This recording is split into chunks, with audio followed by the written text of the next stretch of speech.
एक संत बाबा गांव आए। उनकी विशेषता थी कि जो भी उनके पास आता उससे वो एक ही बात कहते, शब्दों में जीवन बदलने की शक्ति होती है, शब्दों से जीवन बदलो। एक दिन ऐसे ही बाबा चौपाल में बैठे थे, तभी उनके पास एक जवान लड़का आया।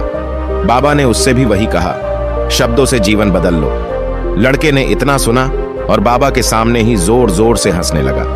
अरे बाबा रहने दीजिए, ये सिर्फ बातें हैं, ऐसे ही कैसे शब्दों से जीवन बदल सकते हैं। बाबा मुस्कुराकर बोले, बेटा नाद से सब कुछ प्रकट हुआ है। अच्छे शब्द के पीछे भी नाद होता है जो पूरा जीवन बदल देता है। संत बाबा ने कहा, जीवन का अनुभव बता रहा हूं, लेकिन अगर तुझे फिर भी यकीन नहीं होता तो आजमा कर देख ले।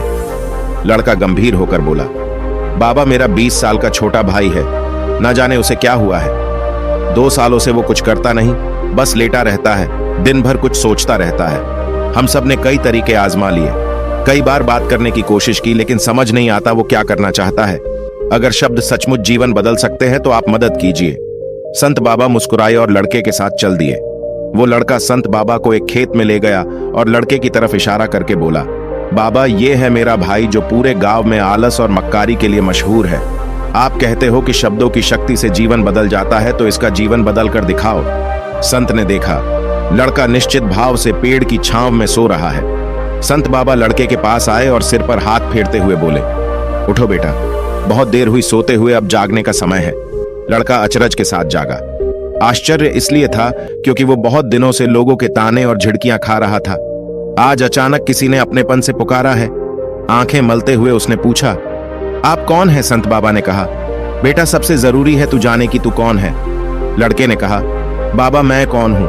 गांव में किसी से भी पूछ लो और किसी काम का नहीं। मैं आलसी। और संत बाबा मुस्कुराए और बोले, इंसान के खुद के उसे अंदर तक छूटे हैं, इसलिए बेटा सबसे पहले खुद को कोसना बंद करो। दूसरी बात इंसान नहीं, उसकी आदतें खराब होती है बेटा। तुम आलसी और मक्कार नहीं, आलसी या मक्कारी करना केवल तुम्हारी आदत है, बस इतनी सी बात है। संत बाबा की बात सुनकर जवान लड़के के आंसू बहने लगे।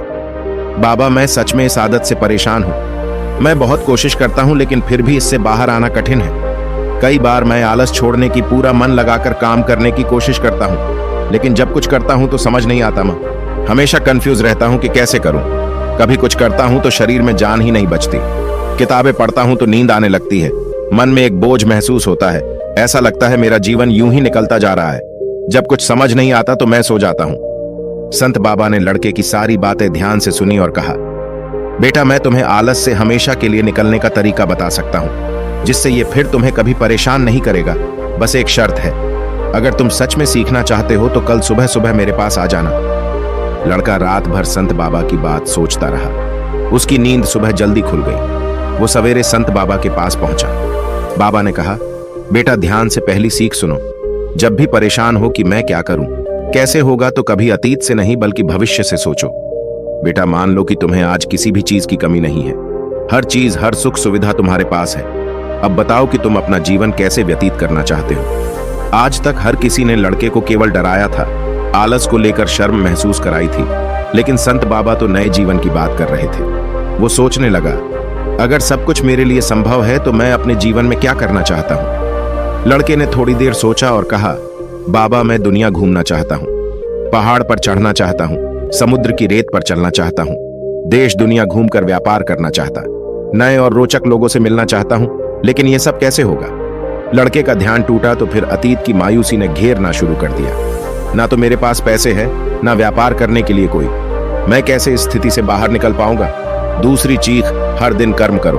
बाबा ने कहा, रात में सोने से पहले तुम हर दिन अपना लक्ष्य पेपर पर लिखो और सुबह उठकर सबसे पहले इसी लक्ष्य को देखो और सोचो कि मैं इस लक्ष्य को पाने के लिए आज एक काम क्या कर सकता हूं।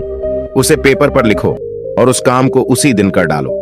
लड़के ने कहा, बाबा अगर मैं ज्यादा सोचता हूं तो चिंता होती है। चिंता से छुटकारा पाने के लिए मैं सब कुछ छोड़कर सो जाता हूं। बाबा ने कहा, इसके लिए तीसरी सीख, अंतर्मन की चाल पकड़ो और शब्दों की मदद से नया भविष्य बनाओ। बाबा मुस्कुराए और कहा, बेटा कैसे होगा, कैसे होगा यह सवाल नहीं है। यह डर है जो तुम्हारे अंतर्मन में बैठा हुआ है, जो तुम्हें कदम बढ़ाने से रोकता है। बेटा सच ये भी है कि किसी को नहीं पता कैसे होगा। इंसान बस उद्देश्य को सामने रखकर दृढ़ निश्चय से प्रयास करता है। लड़के ने पूछा, बा आप फिर बार बार चिंता क्यों होती है? बाबा ने कहा, कहीं ना कहीं तुम्हारे अंतर्मन में बैठा है कि तुम में कुछ कमी है, तुम किसी काम के नहीं। इसलिए जब कुछ करने की कोशिश करते हो वो अंतर्मन कहता है बस इससे ज्यादा मत करना।